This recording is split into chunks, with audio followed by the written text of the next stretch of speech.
Hello everybody, welcome back. I hope you're all doing wonderfully today, and thank you so much for stopping by and checking out this video.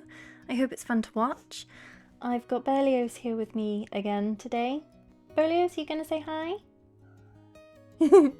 Yeah, I've got Olibol in here with me, so if you hear any little chirps, it's him. So today I'm gonna take you through how I approached the super rough stage for my little berry mouse animation that I've been working on for the past few weeks.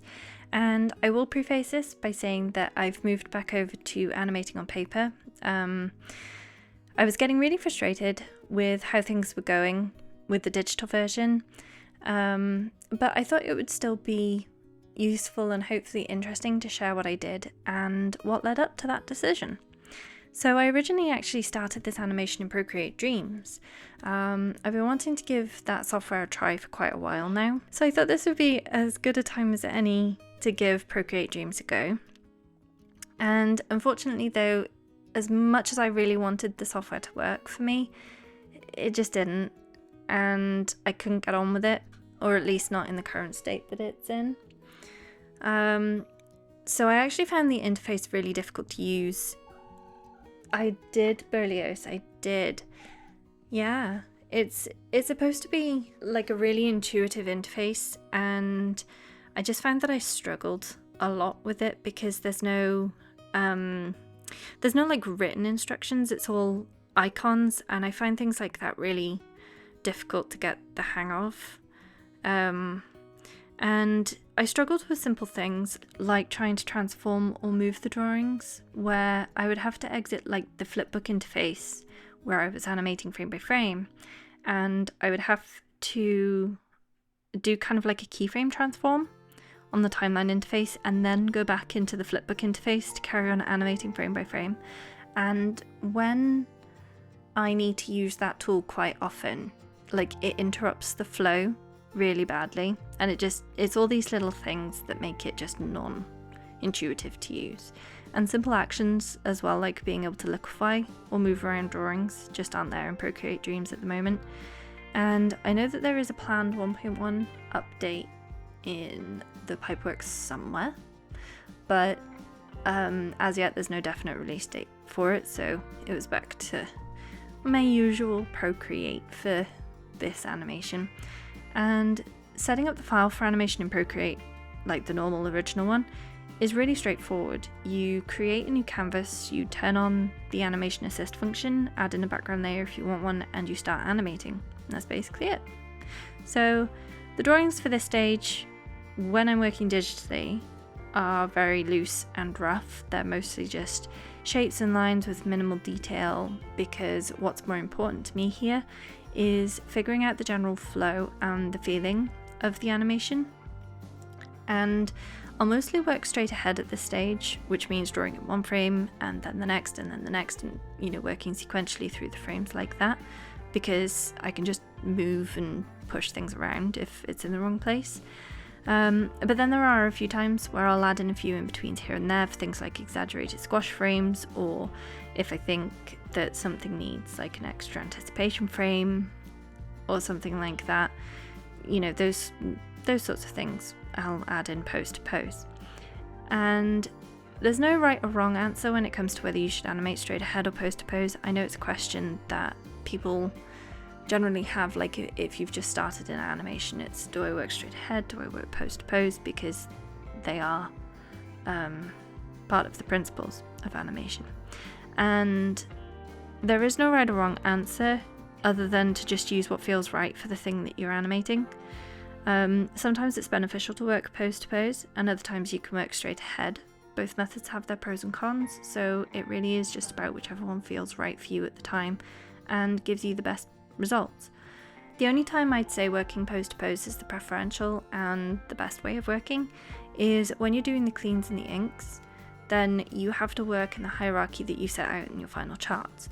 So that's usually when you'll draw in order of, you'll draw your keyframes, and then you'll draw in the breakdown and then the in-betweens, which means that you'll be jumping a little bit up and down the timeline, but it's done in an organized way so that you get like the nice and smooth flow of animation.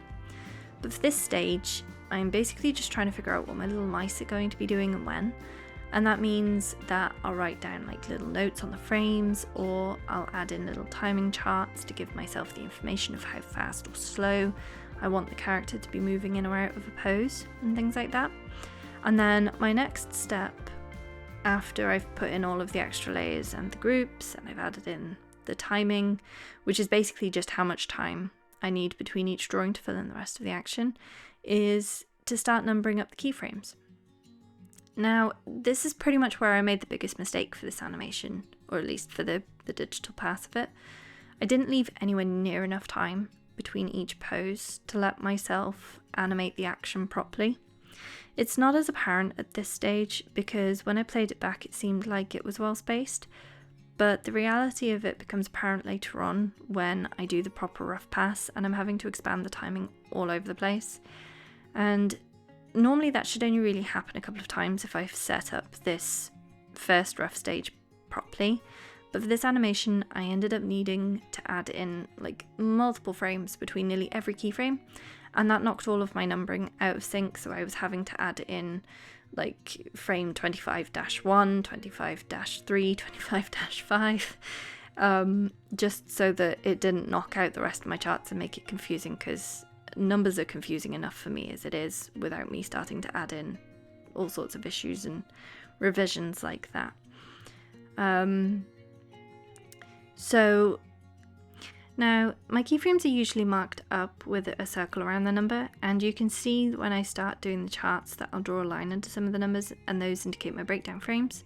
So breakdowns aren't always halfway through an action, sometimes they'll be closer to one keyframe pose or the other, but generally they're the second most important pose in that little set of frames. And I've mentioned before about the hierarchy of frames where you've got your keys and then your breakdowns and then the in-betweens.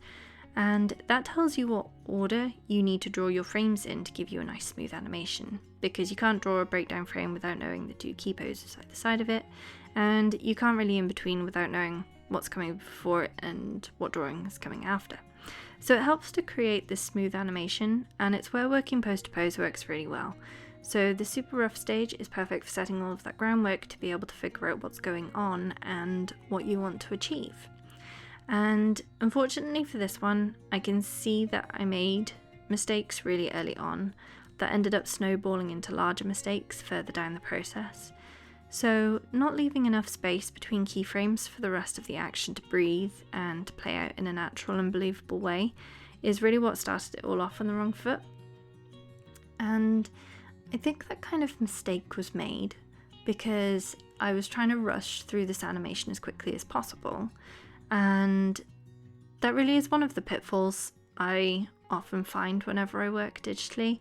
I try to get through the animation as quickly as possible, and that's really a negative habit that's left over from my time in a very intense industry where deadlines and short time frames really sit heavily on your shoulders, and it's the expected norm to work as quickly as those deadlines demand.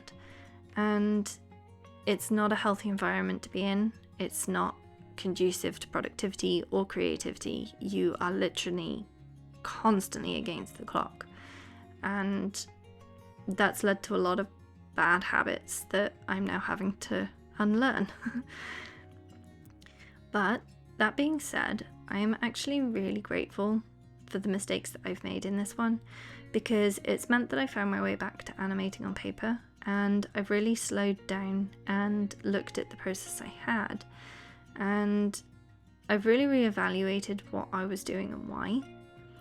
So yeah, I ended up having to unlearn a lot of those habits, especially rushing through everything like it's a race. And it's the first time I've really actually taken the time to figure out and identify what I love about animation and why I love doing it. And it's helped me to grow a lot personally as an animator. So even though I don't end up using any of this work that I did digitally, I still want to share it anyway, to show what mistakes I did make and what the process was that led to those kind of developments. And it is a very personal experience.